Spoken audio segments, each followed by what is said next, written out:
common tomato growing mistakes and how to fix them. Hey there, gardener. Let me ask you something. Have you ever carefully planted a tomato seedling or waited patiently, watered regularly, and then ended up with disappointing harvest? Maybe the leaves turned yellow, the fruit stayed small, or worse, the plant looked healthy but didn't produce anything at all. You're not alone. Tomatoes are often considered the crown jewel of the garden, but they're also one of the easiest crops to mess up. In this audio, we're going deep. This isn't a quick fix, surface level tips list. We're unpacking the real, science-backed, experience-driven mistakes that gardeners in the US, Canada, and beyond make when growing tomatoes. And more importantly is how you can avoid or recover from them. Whether you're just starting or you've been gardening for years, this is the roadmap to healthier, juicier, more reliable tomato harvest. Let's get started. Mistake number 1, planting too early or without hardening. One of the most common mistakes gardeners make, especially in cooler climates like the Pacific Northwest, Northeast US, or Canada, is planting tomato too early. Tomatoes are warm weather crops. They need soil temperatures above 60 degrees Fahrenheit, 15 to 16 degrees to thrive. If you plant them before the soil warms up, their growth stalls, and worse, they can suffer permanent damage. But here's the kicker. Even if you start your seeds indoors and grow the healthiest seedlings under grow light, putting them straight from indoor conditions into the ground is a shock. That's where hardening off comes in. It's not a luxury, it's essential. Over the course of 7 to 10 days, you need to gradually expose your seedlings to the sun, wind, and temperature fluctuation. The solution: be patient. Check soil temperature with a simple soil thermometer.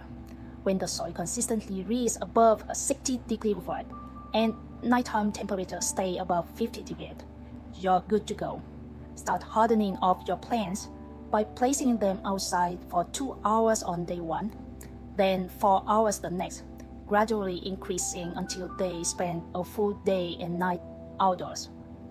If you already planted early and your plants look stressed, cover them at night with floating rug covers or clothes. You may not save every plant, but you can minimize the damage. Mistake number 2, poor planting location. Tomatoes love the sun, at least 6 to 8 hours a day. Yet many gardeners unknowingly plant them in spots that only get partial light. Maybe there's a tall fence, a tree casting shade by midday, or a building blocking the late afternoon sun. Less light equals fewer blossoms, which means fewer fruit. The second part of this mistake is planting in poorly drained soil. Tomatoes hate wet feet. When water pools around their root, they can suffer from root rot, stunted growth, and increased vulnerability to disease. How to fix it? Map your garden with sunlight in mind.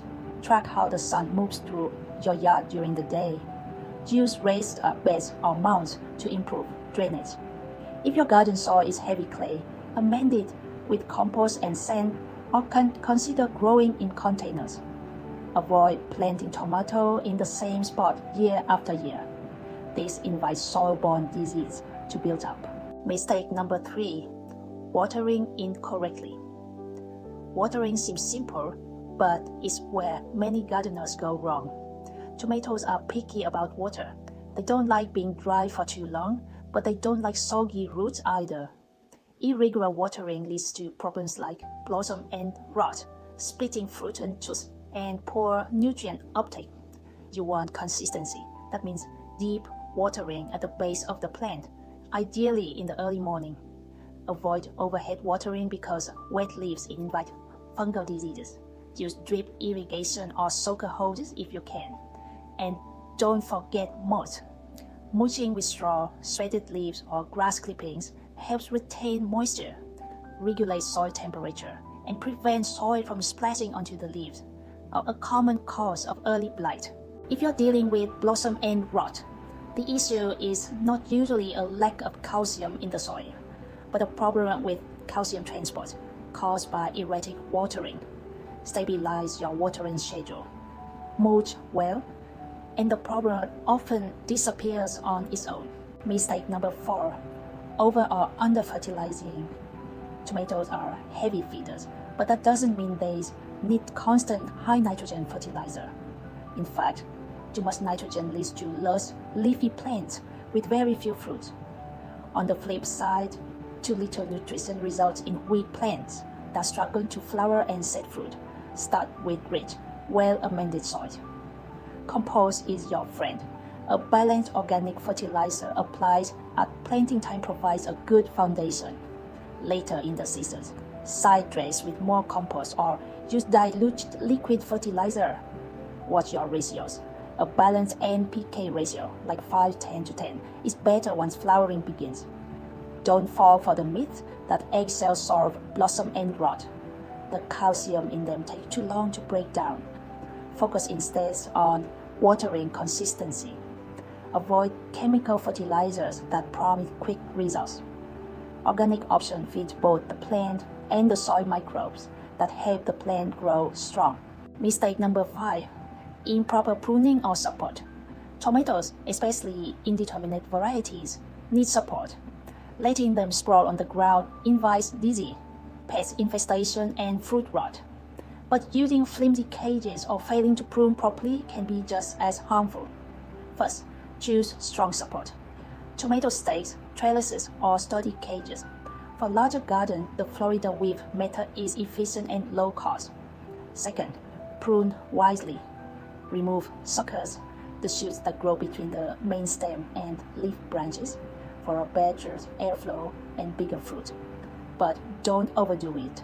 Some suckers can be left on determinate varieties. Also, remove the bottom leaves that touch the soil as the plant matures. This improves air circulation and prevents disease. Mistake number 6. Ignoring crop rotation and disease prevention. Planting tomatoes in the same spot year after year invites trouble. Soil-borne diseases like verticillium wilt, fusarium wilt, and nematodes build up over time. The solution? Rotate your crops. Avoid planting tomatoes or other nightshades like peppers, potatoes, or eggplants in the same spot more than once every 3 years. Sanitation helps too. Clean up fallen leaves, prune infected stems, and disinfect tools. Choose disease-resistant varieties when possible. Look for labels like VFN on seed packets, which indicate resistance to common diseases. Mistake number 7. Choosing the wrong variety. Not all tomatoes are created equal. Some are bred for short season, others for disease resistance, others for flavor or size. Choose a variety that fits your growing conditions. In cooler climates, go with early maturing or cold-tolerant varieties.